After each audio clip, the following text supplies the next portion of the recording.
We the people of the United States. These are the words that open the American Constitution. We take them for granted now, but at the time they were written, they were earth-shattering. If you think that sounds like an exaggeration, consider this. No government had ever come into existence based on a document written for the people and approved by them.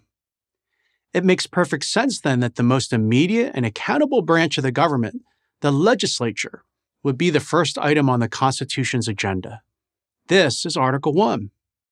It's divided into 10 sections.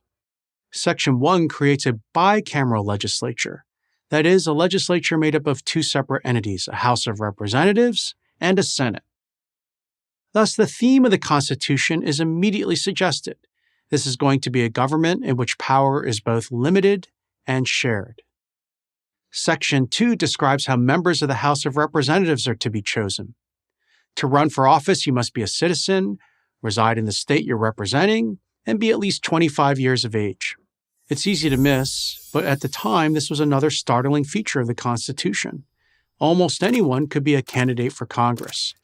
The citizen politician is an American innovation.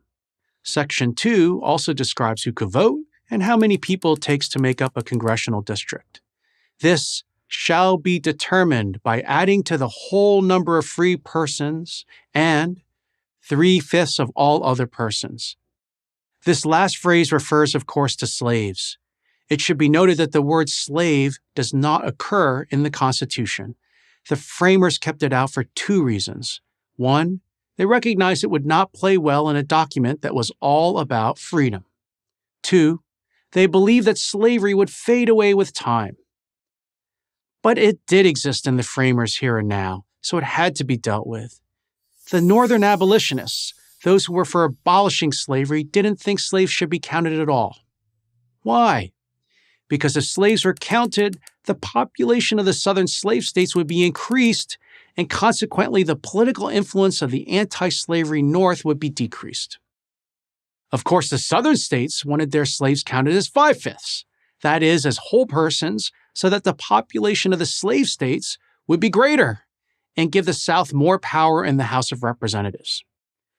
The 3/5 compromise came after much fierce debate. Neither side was fully satisfied, but the country stayed united and got a constitution. No small feat.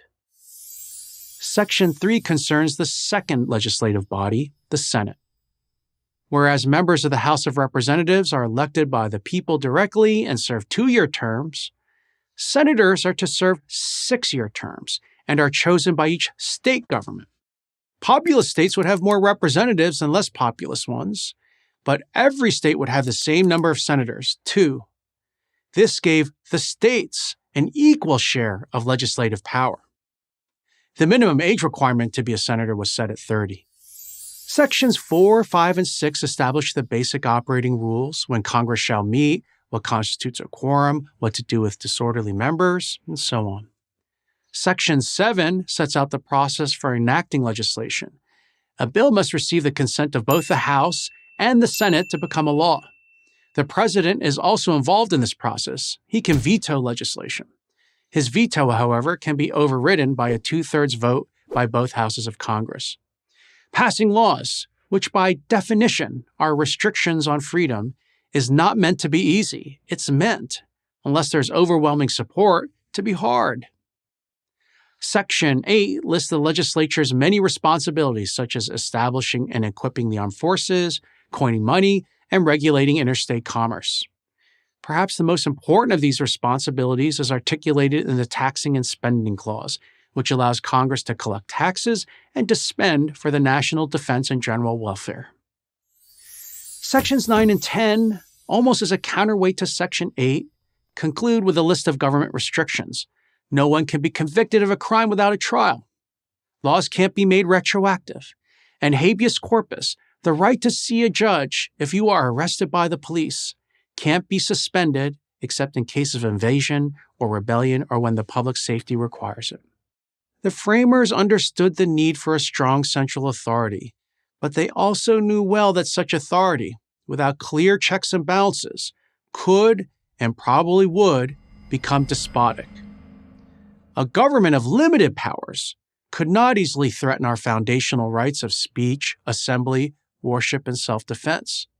It was a grand experiment, and like any experiment, nobody knew if it would work, but it did. I'm John Yu, professor of law at the University of California, Berkeley, for Prager University. Thank you for watching this video. To keep PragerU videos free, please consider making a tax-deductible donation.